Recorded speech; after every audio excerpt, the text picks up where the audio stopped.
lah.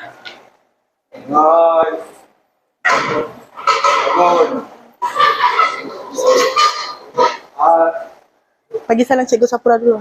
Assalamualaikum Cikgu. Assalamualaikum Cikgu.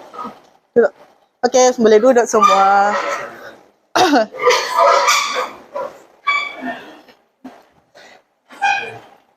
Okey. Kalau suara cikgu perlahan, cikgu minta maaf sebab cikgu tak ada sakit tekak. So, first, cikgu nak tanya pasal yang korang belajar hari Selasa, iaitu metabolisme dengan enzim. So, korang belajar enzim sampai mekanisme tindakan enzim which is hipotesis, mangga dan kunci kan? Mana yang masuk kelas? Okay. So, cikgu nak tanya, metabolisme ada berapa? Dua. Okay, cikgu nak seorang bagi tahu apa dua tu? Metabolisme dengan anabolisme. Okay, boleh duduk. Siapa boleh terang katabolisme tu apa? Boleh jawab ikut sesuai buku pun tak apa. Cepat. Kakak depan.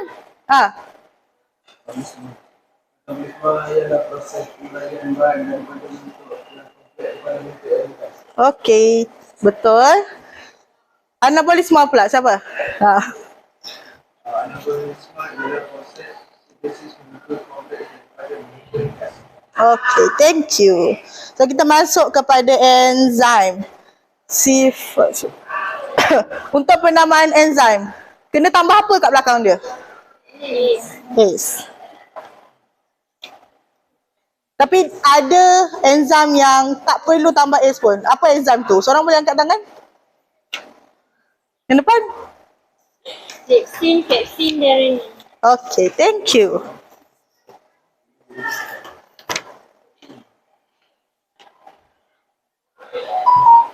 Lepas tu korang juga belajar sifat-sifat umum enzim. So ada berapa sifat umum enzim yang dalam buku? 8. Yang pertama adalah? Okey. Yang kedua seorang pusing ke atas.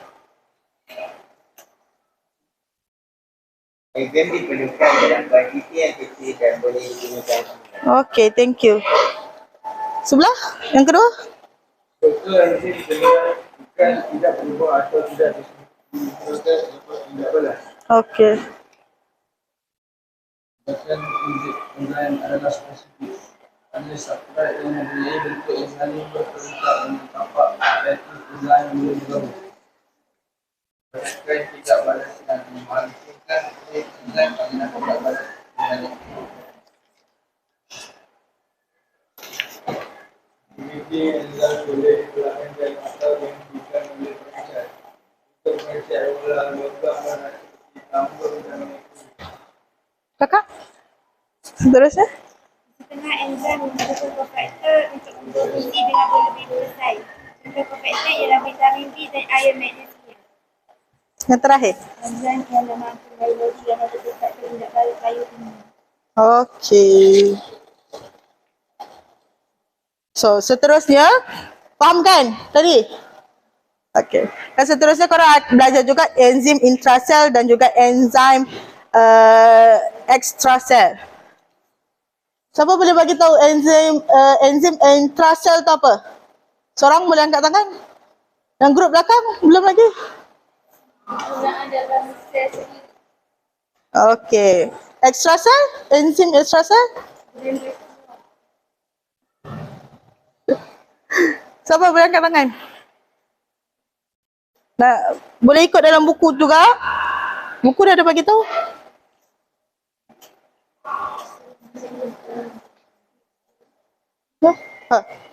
Enzim yang dirembes keluar sel.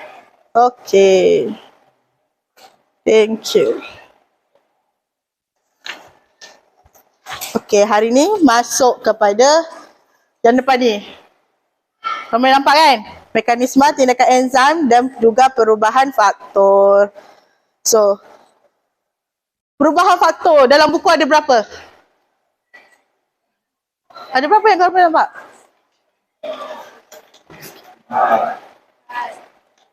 Empat. So yang pertama apa? Yang kedua? Yang ketiga? Dan yang keempat? So dalam subtopik ni, korang kena ingat 4 graf yang ada dekat dalam buku tu. Ingat graf, korang boleh terangkan and buat explanation dia. So ni 4 dia. So kita akan pergi dengan kesan suhu dulu.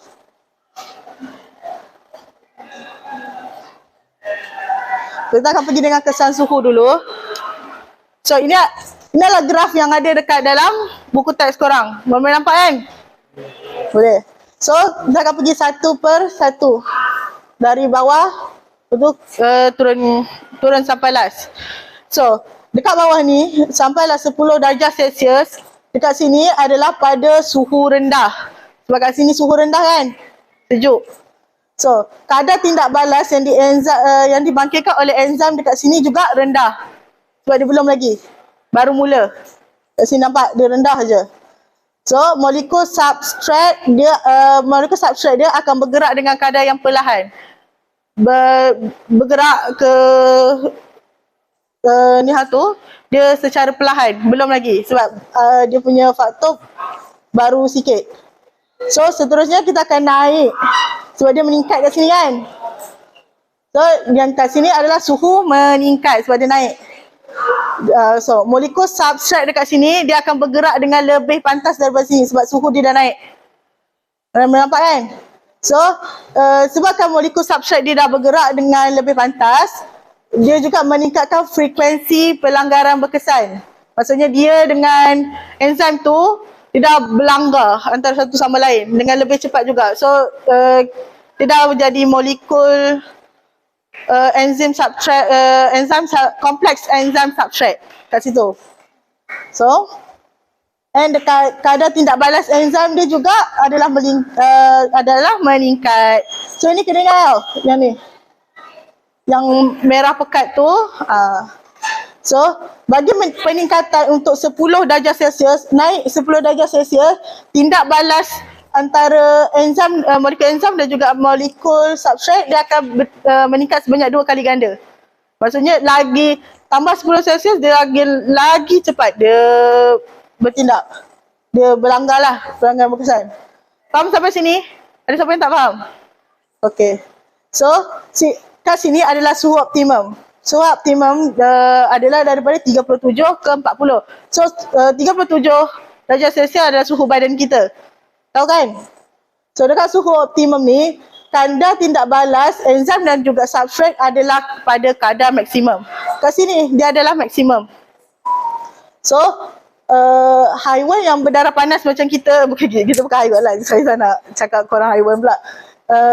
Haiwan berdarah panas yang macam harimau ke, beruang ke, suhu optimum dia adalah 37 sampai ke 40. Sini optimum, maksudnya semua tapak pada enzim tu penuh. Sebab tu dia kat situ. Maksudnya pelanggaran berkesan dekat sini, paling berkesan dekat sini. Kat suhu ni. Kat sini. Tapi kenapa dia turun balik? So, kita akan selepas suhu optimum, sorry, saya pindah belah sana. So, selepas suhu optimum, peningkatan suhu seterusnya akan mengurangkan aktiviti enzim dan berhenti pada suhu 60. Kat sini. Kenapa? Sebab enzim ni akan ternyah asli. Dia akan, dia dah tak boleh digunakan. Dia dah macam mana saya nak cakap? Kerana ikatan kimia dalam enzim tu terputus. Kan dekat dia punya tapak tu dia ada ikatan kimia. Bila suhu ni makin meningkat lebih daripada 30 darjah ni, dia akan putuskan semua ikatan tu. So dia tak boleh guna dah. Substrat tak boleh lekat dengan dia. So enzim tak dapat mengekalkan bentuk 3 dimensi dia. Dia kan 3 dimensi. So dia akan berpecah macam tu. So tapak aktif enzim dia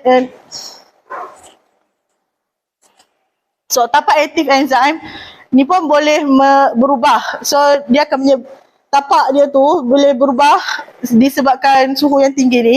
So bila berubah, substrat tu tak boleh lekat sebab dia bukan tapak dia dah. Tahu kan? Korang, dia kena masuk tapak yang sama kan? So bila dia berubah, dia tak dapat bergabung dengan tapak enzim dia. So bila sampai suhu 60, dia akan mati sebab tu dia berhenti kat sini. Lebih dari tu tak ada dah. Enzim tu dah tak boleh guna. So faham sampai situ? Siapa yang tak faham? Tak faham angkat tangan So seterusnya kita akan pergi ke kesan pH. So kesan pH ni, dia ada, ni bukanlah, ni contoh. Ini adalah yang korang tahulah, ni enzim. Sorry So, aktiviti enzim dipengaruhi oleh pH larutan persekitaran dia. Okay. Semua enzim ni akan bertindak paling berkesan pada pH optimum, iaitu pH 6 hingga 8. Tapi ada pengecualian untuk enzim pepsin dalam perut kita. Dia bertindak paling pantas sebab perut kita dalam keadaan berasid. So dia bertindak paling pantas dalam julat 1.5 ke 2.5. Maksudnya dalam keadaan asid kat sini. Ini 6 ke 8 ni adalah neutral.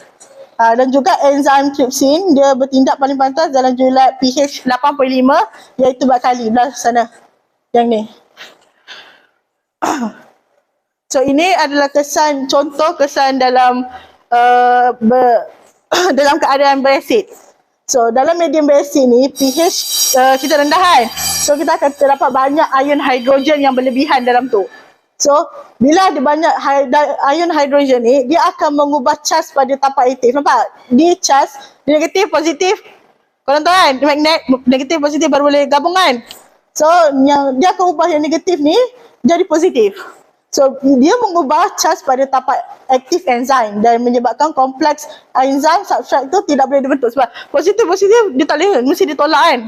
Lepas tu perubahan pH yang lebih lagi, maksudnya yang lebih ekstrim, dia akan memutuskan ikatan kimia dan juga mengubah tapak aktif enzim. So enzim tu akan ternyasli, dia dah tak boleh digunakan. Nampak kan? Dia muncul macam ni, betul dia berubah. So dia dah tak boleh guna. Faham sampai situ?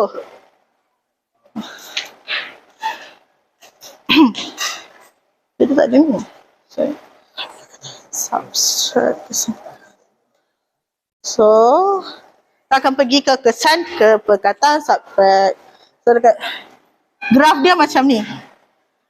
Tapi dia boleh naik lagi kalau tambah nanti.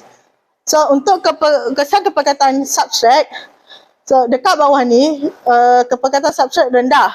Bawah ni rendah. So molekul substrat kat sini dia sedikit dan masih lagi banyak tapak aktif. Nampak substrat dia sikit.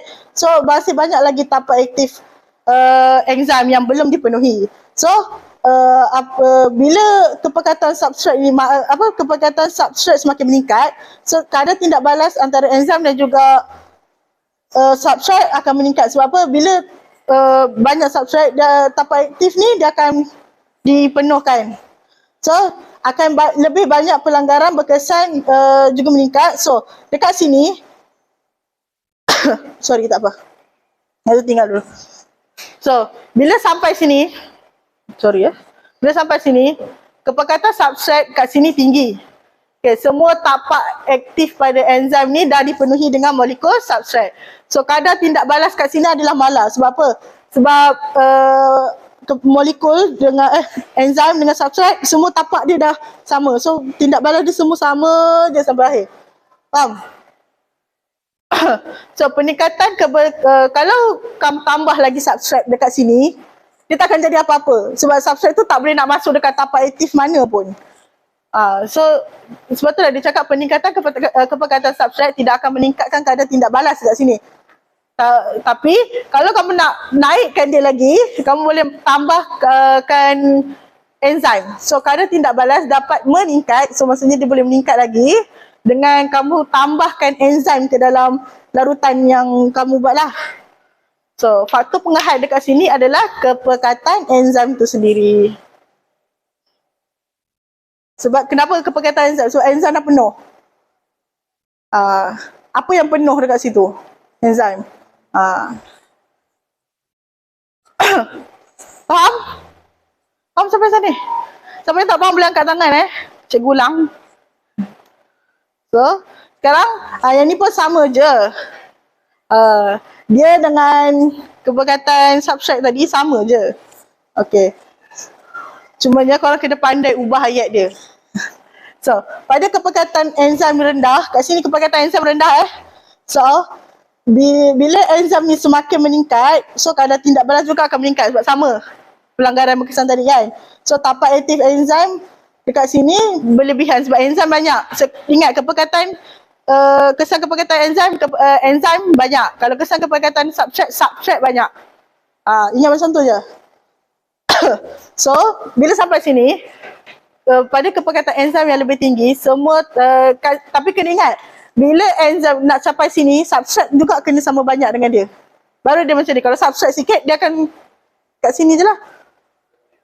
Substrate kena berlebihan ni untuk kesan kepekatan enzim ni. So, pada kepekatan enzim yang lebih tinggi, semua tapak aktif enzim dipenuhi molekul substrate. Sama juga macam tadi, penuh kan? So, sebab tu dia malar. So, kadar tindak balas kat sini adalah malar.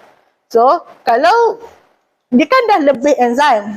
Kalau kamu tambah lagi enzim, dia tak akan jadi apa-apa. Dia akan terus dia macam tu. Tapi kalau kamu nak capai yang oren ni, kamu kena tambah apa? Enzim? Substrate.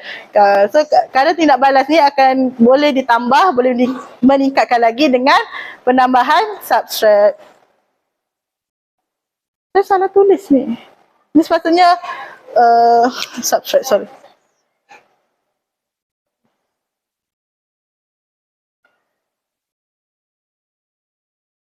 So, faktor penghad dia dekat sini, kepekatan substrate. Sebab substrate yang sikit. So, itu saja sampai hari ini. Dah habis. Ada soalan? Ada soalan? Tak ada? Betul ni tak ada soalan? Ya.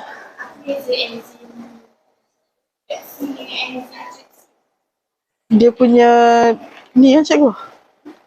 Beza pepsin dengan tripsin. Keadaan. Pepsin dia untuk protein kan? Pepsin dia ikut ni lah, ikut apa Function dia juga. bahan molekul apa yang dia kena kan. Dia nak uraikan yang mana. Lagi ada soalan? Tak sampai.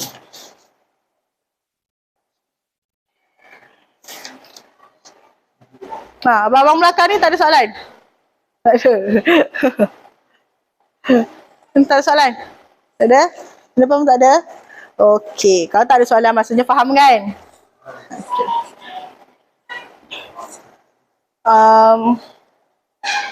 Cikgu nak 4 kumpulan, dalam satu kumpulan ada 4 orang. So, laki boleh pindah sini seorang? Tak apa, sekejap je. Bukan cikgu suruh duduk situ lama sampai bila-bila. Okey. Sekejap ya.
Kita maju. Satu je nak pesan. Jangan warna kan ya? Kalau suka warna kan habis lah pakai cikgu. Ambil satu. Ambil satu. Ambil satu. Ini jangan tunjuk ke depan. Dah, dah sih. Okay. Saya tak kena kod. Tapi ciri-ciri tu dia.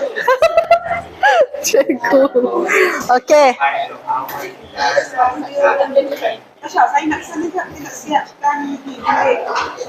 Okay. So, cikgu dan cikgu Safra nak buat ni untuk tengok korang faham ke tak. Sampai dapat nombor 1 tadi. So, ambil kertas majung, lukis balik graf and then tulis balik dia punya yang sikit-sikit kat tepi tu, ikut yang dalam buku. Boleh ikut yang dalam buku. Lepas tu, nanti korang datang depan and terangkan dekat kawan korang. Boleh? So, ikutlah. Yang pertama, kesan suhu. Siapa dapat nombor 2, kesan pH. Nombor 3, dapat kesan kepekatan substrat. Dan nombor 4, dapat kesan kepekatan enzim.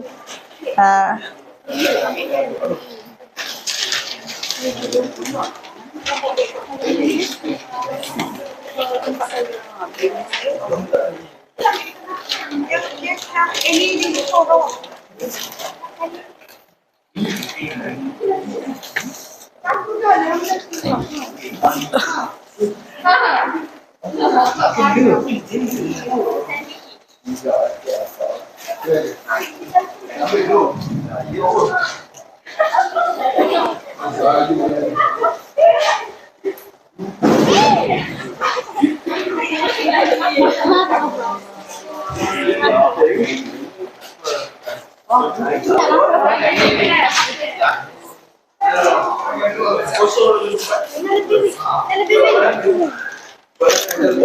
Nenek ambil marker kat depan.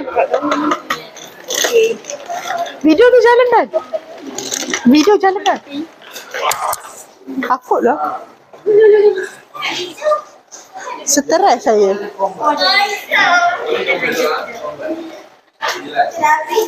Brother, jangan begini. Saya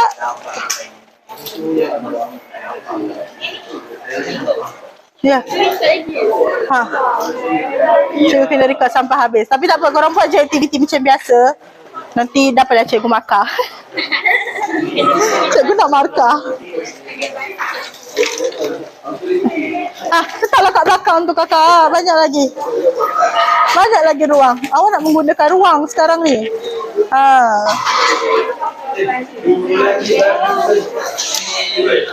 Ya Allah, ya Tuhanku, ya Rabbi, ya Karim. Tengok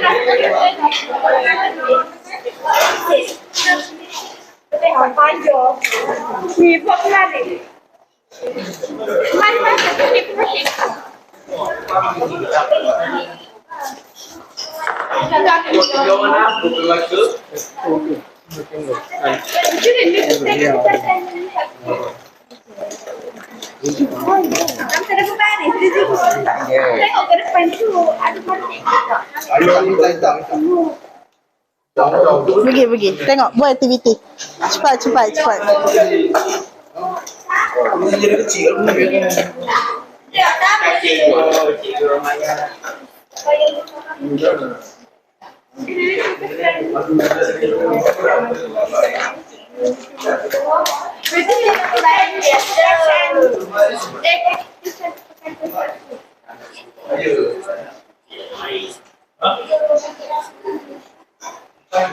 Nombor berapa? 2. pH ah? Okey.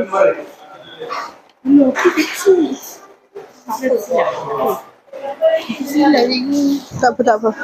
Conteng macam tu. Jangan. Terbalik jangan kok, dia lawa. Itu buat apa? Buat graf kan? Buat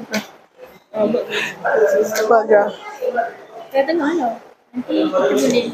Tarik. Betul.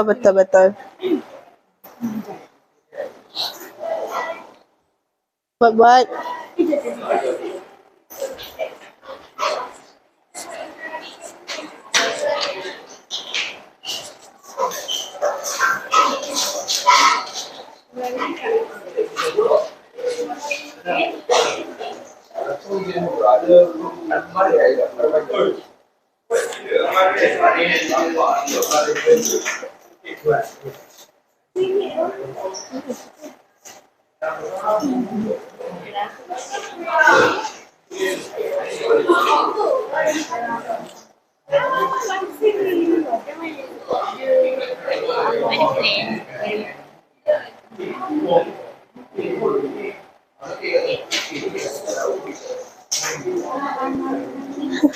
Baba-baba dia.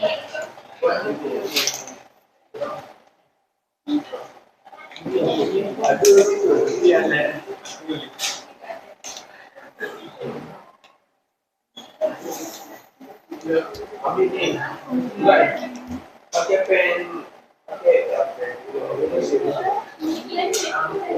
pakai pensil buku je.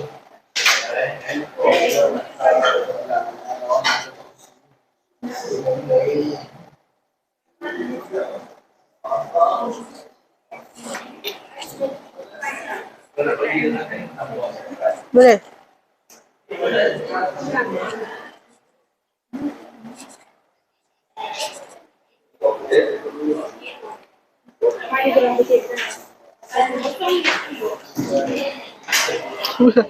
Graf.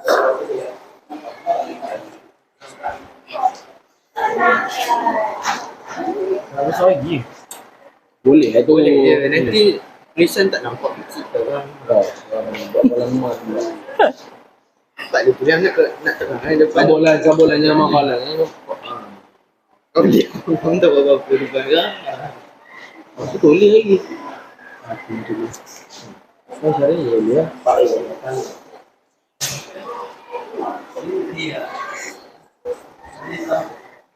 Ini nombor 3. Wawan ni kena jual nombor.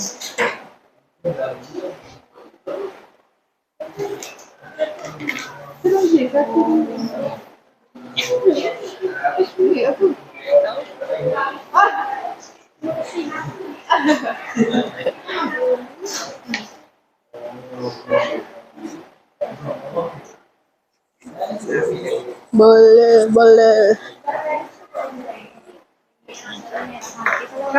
Mari jumpa baris lah.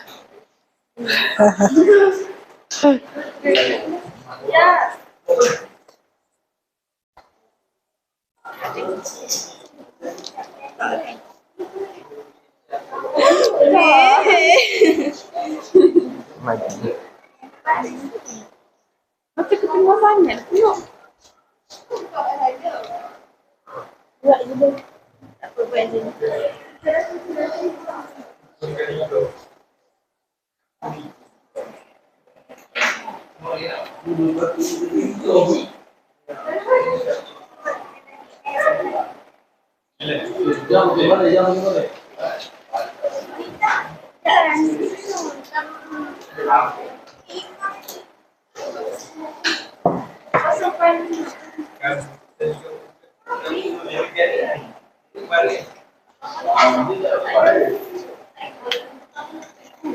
Ya.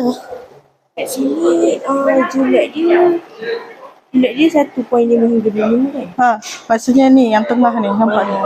Dia paling optimum lah. Ni julat dia pH 6 hingga 8. Maksudnya ni neutral 7 ni.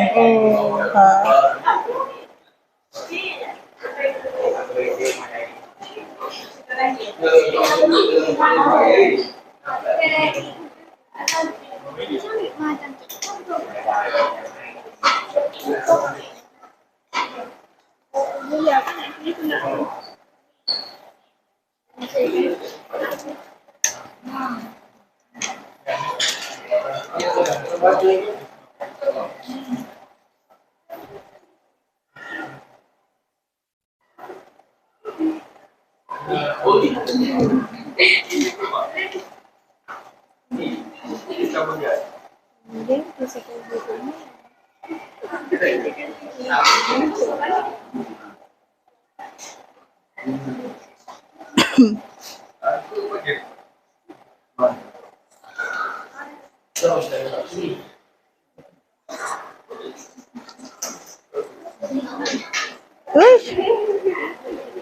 Tak apa, buat je.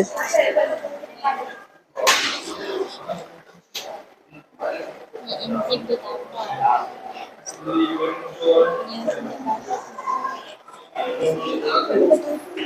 Tak sakit.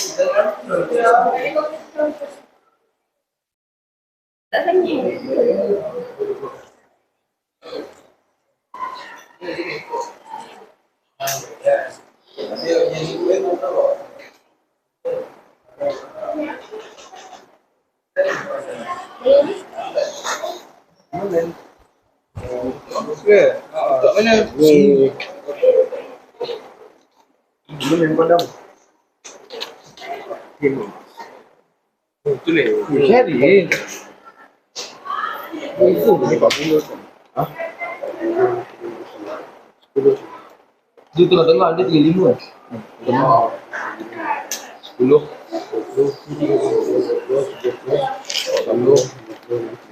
60 tengah.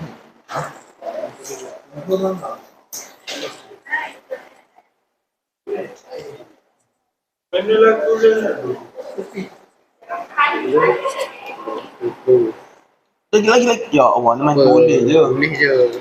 30. Belum ada. Ini kan? Sini sikit. Ha. Kan yang tu seni saja, sini tak seni.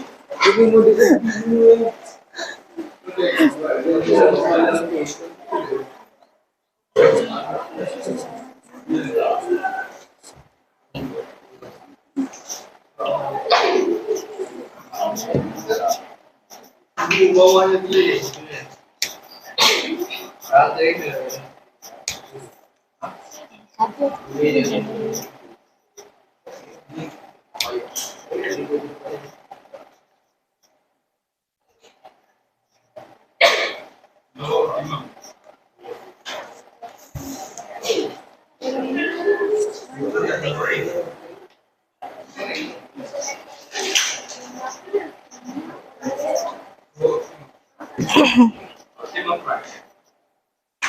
Banyak dapat aktifnya stasiun.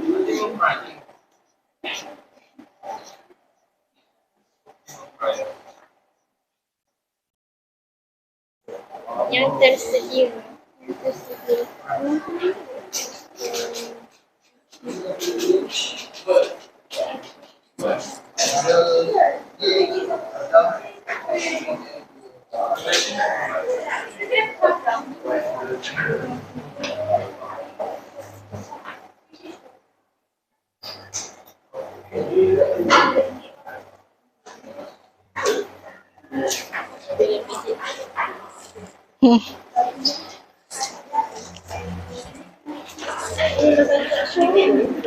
Udah mana aja aku udah. Next to work guys, nice.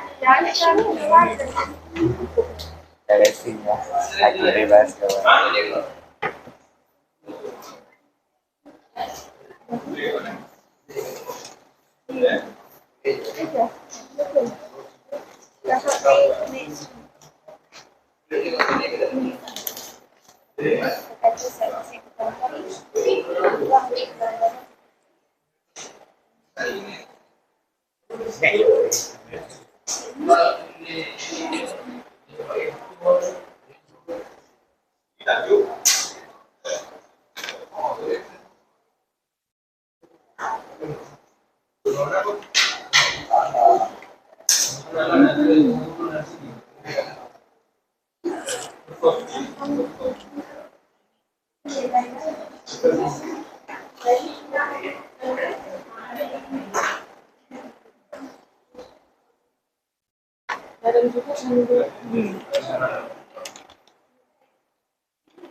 Iya dua. Aku banyak.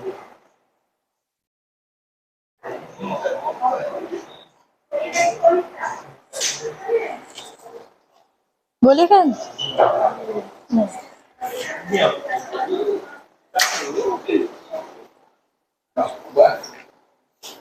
Lepas mencapai sudut. Jadi ni enzim kalau dia rendah kan, substrate pun rendah. Masa tu rendah. Maksudnya kadar tindak balas dekat suhu yang rendah ni, kadar tindak balas dia rendah lah. Maksudnya pelanggaran ni, frekuensi pelanggaran berkesan ni dia lambat. Maksudnya dia lambat bergerak. Kalau dia dah optimum, cepat dah. Dekat suhu optimum ni, maksudnya dekat sini pelanggaran berkesan paling laju dia tu. Kalau dia menurun, dia dah kurang dah balik. Kalau dia turun, sebab kat sini dia dah lepas daripada suhu optimum dia turun. Kalau kamu biarkan dia je suhu tu naik, dia akan matilah. Dia bukan mati, kita tak panggil mati tau, dia panggil tenyah asli.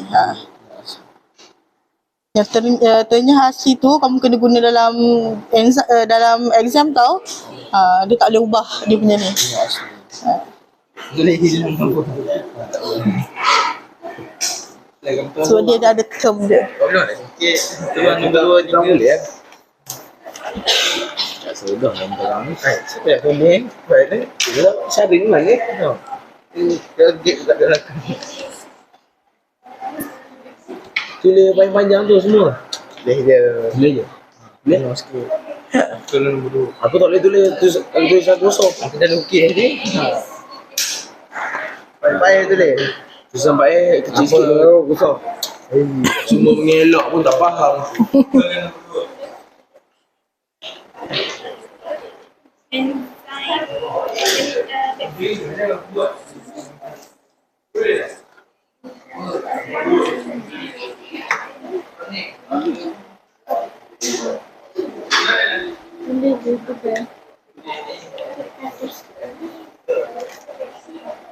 Kat dia tulis ni.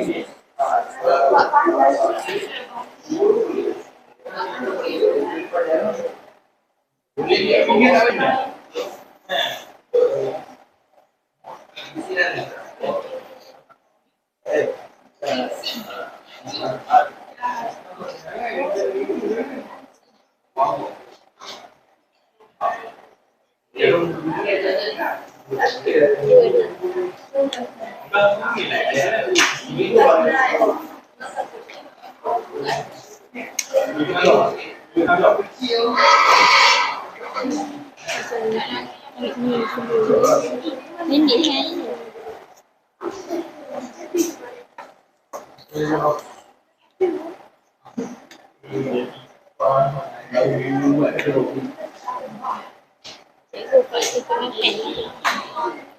Maksudnya kat sini. Pengahat tu maksudnya dia punya ni dah habis. Dia punya ni, graf ni habis. Maksudnya kalau kamu tak tambah lagi, dia punya graf dia akan malah je lah macam ni. Sampailah habis. Waktu pengahat dia.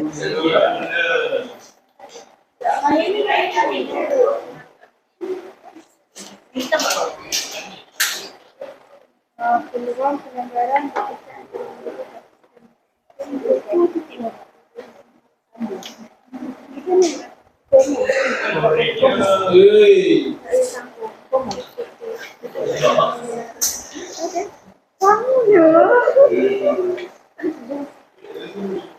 Abang yang belakang tu kenapa tu? Gaduh pula tu. Ini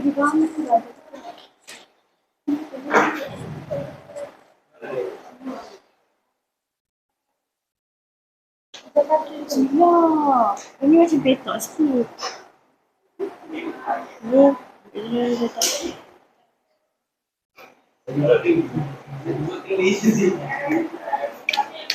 Mak nak tulis exam yang mana ni? Nak tulis yang asli. Macam ni.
Boleh ni.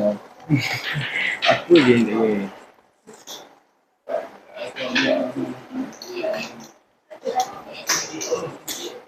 Dah siap? Ni banyak lagi. Siapa yang dah siap boleh letak ke depan. Dua ni kan? Boleh letak ke depan. Sebelah-sebelah. Besar apa putih tu.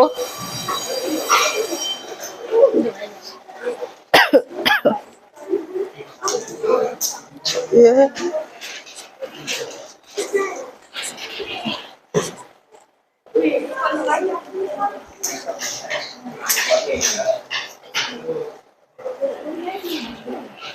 Wah, boleh.